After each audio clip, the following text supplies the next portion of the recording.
हैं तारीखें, आचार संहिता लग चुकी है और शिक्षा मित्र कहीं ना कहीं परेशान भी नजर आ रहे हैं। परेशान है क्योंकि उन्हें उम्मीद थी कि आचार संहिता लगने से पहले शिक्षा मित्रों की समस्याओं का समाधान सरकार कर दे। समस्याएं थी मानदेय संबंधी, स्वास्थ्य लाभ संबंधी, स्थायीकरण संबंधी और अन्य समस्याएं थी जिनको लेकर लगातार वो प्रयास कर रहे हैं कि भाई सरकार उनकी समस्याओं का समाधान निकाले। फिलहाल इन्हीं सारे मुद्दों पे बात करने के लिए हमारे साथ मौजूद हैं अभी प्रदेश अध्यक्ष शिव कुमार शुक्ला जी। बात कर लेंगे उनसे, क्या कुछ कहना चाहेंगे। आचार संहिता लग चुकी है लेकिन शिक्षा मित्रों की समस्याओं का हल अभी नहीं निकल पाया है। शिक्षा मित्र परिवार का क्या माहौल है, क्या कुछ चल रहा है, इन सारी चीजों पर अपडेट देंगे प्रदेश अध्यक्ष शिव कुमार शुक्ला। शिव कुमार जी, बहुत बहुत स्वागत है आपका अटल टीवी। धन्यवाद जी। क्या कुछ माहौल चल रहा है, आचार संहिता लग चुकी है, उम्मीदें कहीं ना कहीं टूटी हैं, शिक्षा मित्र परिवार का क्या हाल है? देखिए अंजलि जी, आपके चैनल के माध्यम से मैं पूरे प्रदेश के साथियों को अवगत कराना चाहूंगा। जो जिम्मेदारी की थी उस संगठन के जिम्मेदारी को बखूबी हमारी पूरी टीम ने निर्वहन किया। उसके प्रत्यक्षदर्शी आप भी रहे हैं, अन्य चैनल के लोग भी रहे हैं, हमारे साथी रहे हैं। आज चुनाव आचार संहिता लागू हो गई है तो सारे काम ब्रेक हो गए हैं, हम भी प्रतीक्षारत हो गए हैं। मुझे पूरा भरोसा है कि जो हमने मेहनत किया है वो आफ्टर चुनाव के बाद हमें उसका लाभ मिलेगा। हम लोग पुनः संघर्ष में जाएंगे, पुनः पहले अनुरोध करेंगे, सरकार से समन्वय स्थापित करेंगे, जो पत्रावली गई है उस पर न्याय निर्णय की अपेक्षा करेंगे। जब नहीं होता है तो हम संघर्ष भी करेंगे।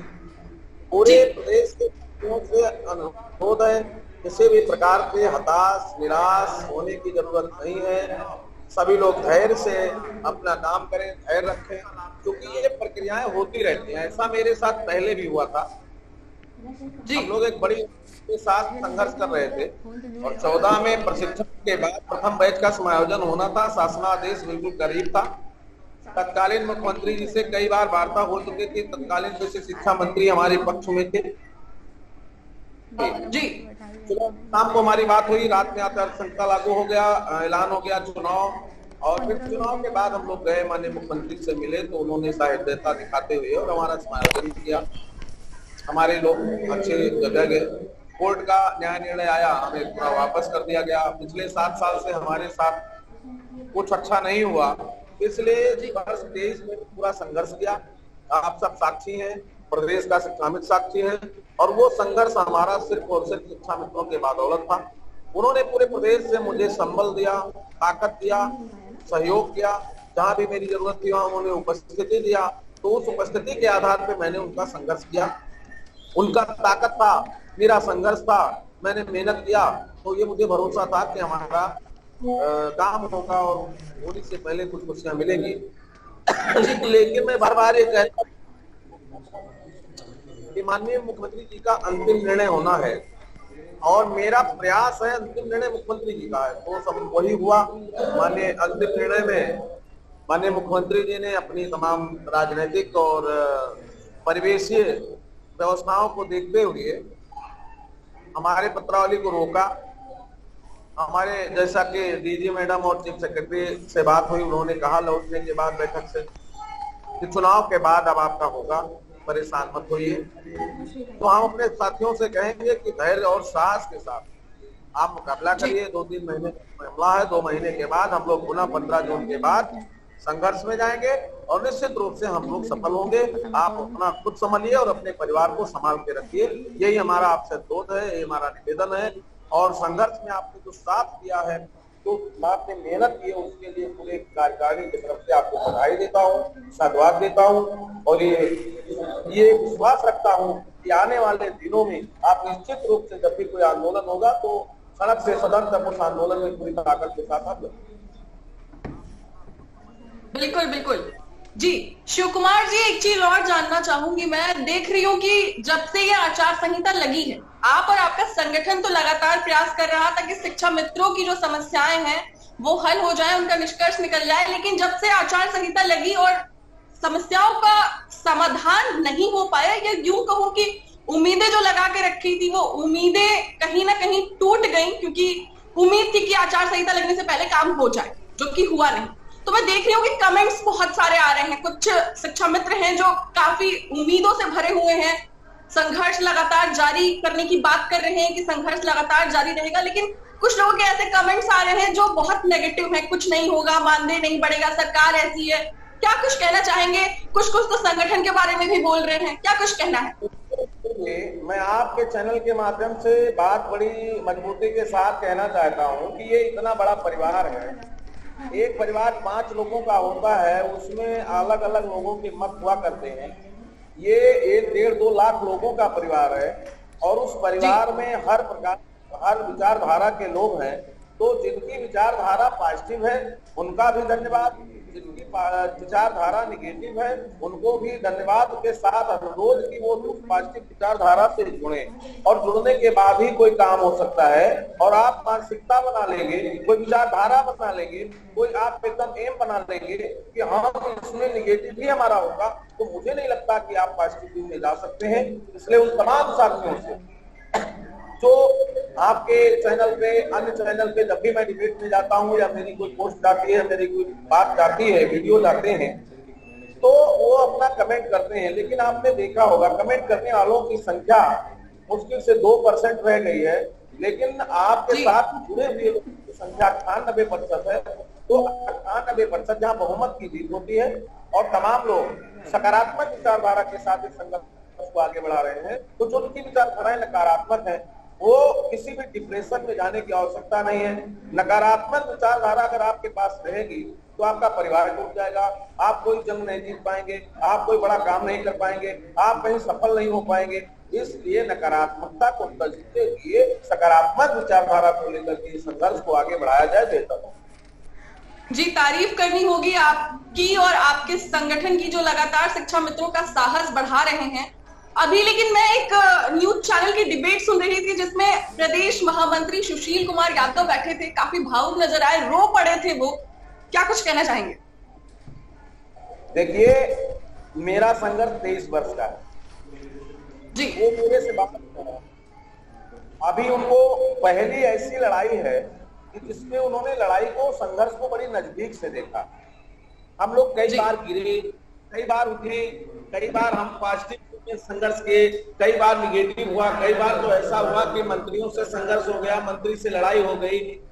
एक दिन ऐसा भी आया था, मैं आपको बताऊं कि वर्ष 2008 में तंगराली में से शिक्षा मंत्री धर्म सिंह सैनी के दरवाजे पर मैंने उनका पुतला फूका और उन्होंने बीएसए को बोला, बरेली में मीटिंग थी 9 मई 2009 को, तो उन्होंने बरेली से बोला कि शिवकुमार शुक्ला का पूरा जो नियुक्ति निरस्त करके अब पत्र लेकर के तो बैठक में आना और ना मत आना। उन्होंने मेरा नियुक्ति निरस्त कर दिया, मेरा चयन निरस्त हो गया। फिर मैं बीएसए से बात किया, वो इतने डरे थे कि उन्होंने मुझसे कहा, शफीकुर रहमान साहब थे, उन्होंने मुझसे कहा कि शुक्ला जी, मैं आज आपको जो है सेवा समाप्त कर रहा हूँ और 10 लौटने के बाद बहाल कर दूंगा। और वो पत्रावली निदेशालय चली गई और निदेशालय से 13 जुलाई को एक बहुत बड़ी खबर हिंदुस्तान और दैनिक जागरण के अखबार में छपी कि प्रांतीय नेता शिवकुमार शुक्ला का जो है नियुक्ति समाप्त, नियुक्ति में गड़बड़ी और पूरा जांच हुआ। लेकिन मैं भावुक नहीं था, मैंने लड़ा और मैं निरंतर माननीय मंत्री जी के यहाँ जाता था, दूसरे मुद्दे को लेकर के जाता था, संघर्ष के लिए जाता था। तो उनके लोग कहते थे मुझसे, मंत्री जी ने भी एक बार कहा जी, मैं कार्यभार ग्रहण कर लिया और मैं राजनीतिक रूप से बताऊं 2-2-3 गांव का चुनाव लड़ता हूं, कभी हारता हूं, कभी जीतता हूं। तो ये हमारा मिशन है। मिशन कोई जरूरी नहीं है, मेरा मिशन है कि मैं कुछ बड़ा करूं। अब ये सरकार का विषय, मैं मुख्यमंत्री से तो बड़ा नहीं हूं ना, आपके संज्ञान में है मंत्री, चीफ सेक्रेटरी। जी शिव कुमार जी, आवाज नहीं आ पा रही आपकी। माननीय मुख्यमंत्री जी ने बोल दिया कि आप चुनाव के बाद करेंगे, तो डीजी भी हाथ खड़ा कर दिया, प्रमुख सचिव ने भी खड़ा कर दिया। प्रमुख सचिव ने हमको शाम को बुलाया, कहा अध्यक्ष जी ऐसा ऐसा मामला है और अब चुनाव के बाद होगा, तो अच्छी बात है। मेरा भारत समाचार एक्सप्रेस चैनल वालों ने इंटरव्यू लिया, मैंने बोला ठीक है, अब चुनाव बाद लड़ेंगे, चुनाव तक लड़ाई बंद, चुनाव बाद फिर लड़ेंगे। तो हम काफी हद तक सफल हैं, इसलिए भावुकता, निराशता, किसी भी तरह से निराश होने की आवश्यकता नहीं है। और सुशील जी का मैंने वीडियो तो नहीं देखा, अभी एक साथी ने फोन किया था, कह रहा था कि छोटे भाई बहुत भावुक है। मैं उनसे कहूंगा भावुकता नहीं, अपना सीना तान करके संघर्ष करिए। जब संघर्ष होता है तो उसमें ये नहीं रहता कि मैं जीतूंगा कि हारूंगा। कभी लड़ते हैं सहसवारे जंगे मैदान में, वो क्या लड़ेंगे जो घुटनों के बल चलते हैं, जिनका कोई दम नहीं है, जिनकी कोई बात नहीं है, जिनकी कोई औकात नहीं है, वो क्या करेंगे। हम लोग लड़ेंगे और जीतेंगे, हारेंगे, फिर उठेंगे, फिर लड़ेंगे, ये हमारा उद्देश्य है। इसलिए किसी की कोई भावुकता आपसे कि अभी हमारे पास एक आपके किसी शिक्षा मित्र परिवार से किसी शिक्षा मित्र का फोन आया था, हमसे ऐसा कहा गया कि लखनऊ के शिक्षा मित्रों का मानदेय अभी नहीं आया है, होली नजदीक है और अभी तक मानदेय नहीं आ पाया है। उन्होंने हमसे ये मांग की कि हम पीएसए से बात करें, लेकिन किसी भी अधिकारी या कहीं भी बात करने के लिए हमें सबूतों की जरूरत होती है। हमने उनसे ऐसा कहा कि आप बयान हमें एक रिकॉर्ड करके भेजें या बयान जारी करें, कुछ ऐसे सबूत हो कि आपका मानदेय नहीं आया है, तो हम किसी अधिकारी से बात करें। लेकिन उनका इस पे कहना था कि पहले आप बात करिए तब हम बयान देंगे। लेकिन बिना किसी बयान के बात करना तो मुझे लगता है कि मुश्किल है, क्योंकि जब सबूत ही हमारे पास नहीं है तो हम किस बिहाफ पे बात करेंगे। तो इस बारे में आपसे जानना चाहूंगी, क्या ये सच है कि लखनऊ के शिक्षा मित्रों का अभी तक मानदेय नहीं आया है? होली नजदीक है, उम्मीदें तो टूटी थी क्योंकि जो संघर्ष की लड़ाई चल रही थी, आचार संहिता लग गई, लेकिन चीजें पूरी नहीं हो पाई। लेकिन क्या ये बात भी सही है कि अभी तक शिक्षा मित्रों का मानदेय नहीं आ पाया है?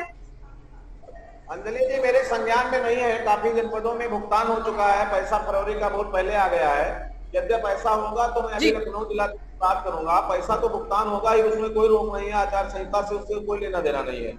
और रही बात मार्च की, तो है 25 को और वेतन आना है 31 के बाद, तो ये संभव नहीं है मार्च का, लेकिन फरवरी का तो अभी मैं लखनऊ बात करूंगा और वो चला जाएगा। अगर ऐसे साथी कोई हताश निराश है तो उनको कोई दिक्कत नहीं, 2-3 दिन में उनको पैसा मिल जाएगा और बाकी समस्या तो आप अवगत है, कोई दिक्कत नहीं है।